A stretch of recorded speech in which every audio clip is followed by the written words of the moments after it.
কোরবানির ঈদের দিন বিড়ালরা কোথায় যায়, কেন দেখা যায় না তাদের, কোথায় গায়েব হয়ে যায় অত্র এলাকার বিড়াল? এছাড়াও পৃথিবীর মধ্যে কোন জাতি বিড়ালকে কোরবানি দিয়ে থাকে? এছাড়াও বিড়াল কিভাবে ভূমিকম্পের আগাম বার্তা বুঝতে পারে এবং তার মালিককে রক্ষা করে? এছাড়াও যারা বিড়াল পালন করে তারা কিভাবে ব্রেইন স্ট্রোকের হাত থেকে বেঁচে যায় তা কি আপনার জানা আছে? এমনকি রাসূলুল্লাহ সাল্লাল্লাহু আলাইহি ওয়াসাল্লাম আজ থেকে 1400 বছর আগে এই বিড়াল সম্পর্কে কি বলে গিয়েছিলেন সেটা কি আপনার জানা আছে? প্রিয় দর্শক, আজকের এই ভিডিওটি অতীব গুরুত্বপূর্ণ হতে চলেছে। অনেক অজানাকে জানতে পারবেন আপনারা এই ভিডিওর মাধ্যমে।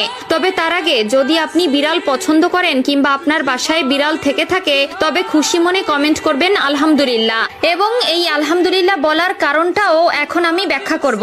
প্রিয় দর্শক, আমরা সকলেই জানি প্রিয় নবী সাল্লাল্লাহু আলাইহি ওয়াসাল্লাম বিড়াল ভালোবাসতেন।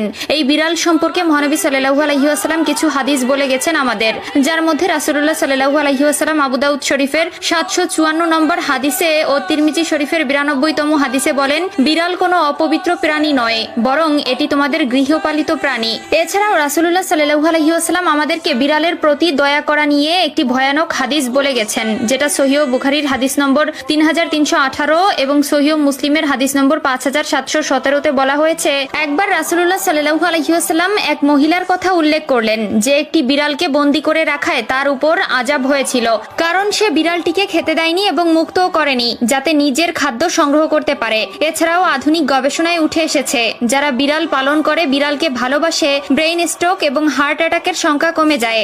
এছাড়াও বিজ্ঞানীরা বলছেন বিড়ালের শ্রবণ শক্তি অন্য সকল প্রাণী থেকে একটু প্রখর, যার মাধ্যমে তারা অনেক দূরের জিনিসও খুব সহজে শুনতে পারে। এমনকি যদি ভূমিকম্প হয় তার 10 থেকে 15 মিনিট আগে ভূপৃষ্ঠের তলের প্লেটের বিন্দুমাত্র শব্দও তারা শুনতে পায়, যার ফলে তারা আগে থেকেই সাবধান হয়।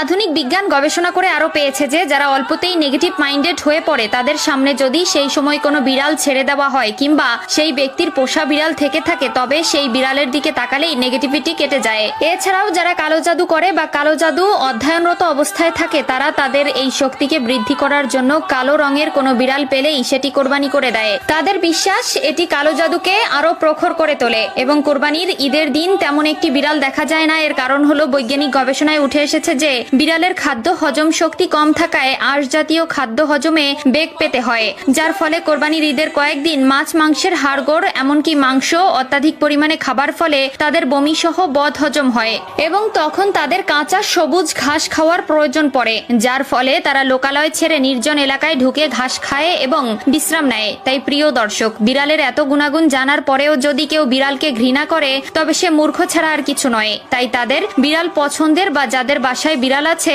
তারা একবার